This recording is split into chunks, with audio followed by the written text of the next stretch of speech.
好，歡迎大家嚟到木子嘅視頻啦。咁今日咧會為大家介紹一粒花生嘅，係啦，個花生嘅雕刻。咁就有啲人叫佢做生意興隆啊，或者係長生果都得，因為花生係長生果啊嘛。咁同埋佢上高有兩個寓意添嘅。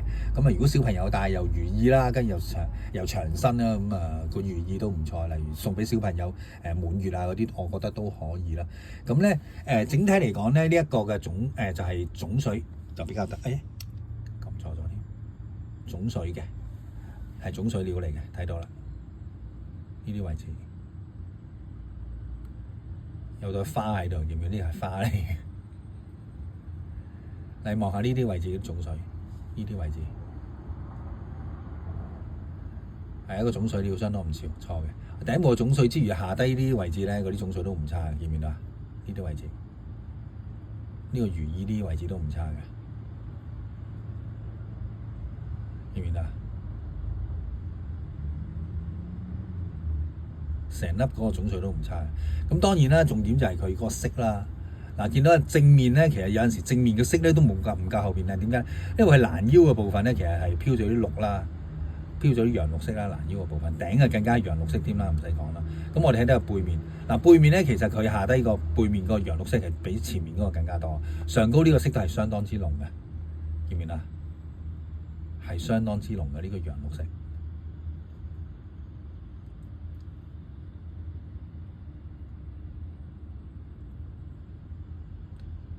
其實木子手作咧，之前都有曾經介紹過類似啲花生係差唔多大粒啊，或者介紹過其他嗰啲翡翠。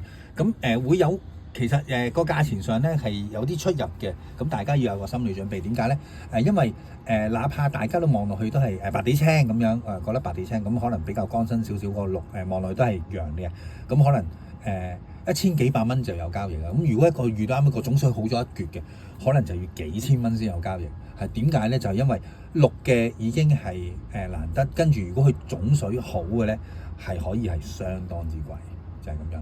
咁有啲人話：喂，咁呢個可唔可以 call 出嚟、扣出嚟，可以做個打面啊？哎呀，我要做個界面都唔知賣幾多錢啊！咁樣咁梗係能力上唔得，人哋先唔做啦。係啊，就係咁樣。咁亦都花件我哋叫做花件啦，即係好多老人家都會叫，因為係即係雕花鳥啊咁樣噶嘛。咁花件即係多數都係為咗一嚿原石有啲紋啊，或者有啲形狀要避開佢要做啊，咁所以就做一啲簡單啲嘅雕刻嚟竹節啊、葫蘆啊嗰啲，係啊咁樣，或者花生啊咁樣就避開咗佢嘅，係啊，就咁樣。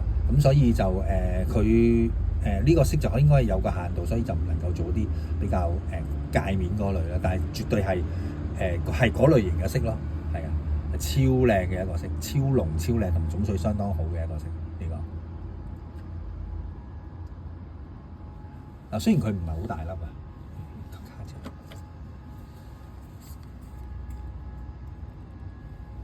呢個係睇個黑度啊，睇個黑度係到30嘅，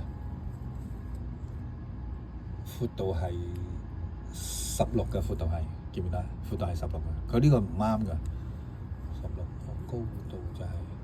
個高度就係30、16、10嘅厚度。見唔見啦？10啊，係啊，30、16、10啊，記住佢先，陣間唔使再卡過，相當唔錯。好啦，介紹到呢度啊，希望大家鍾意。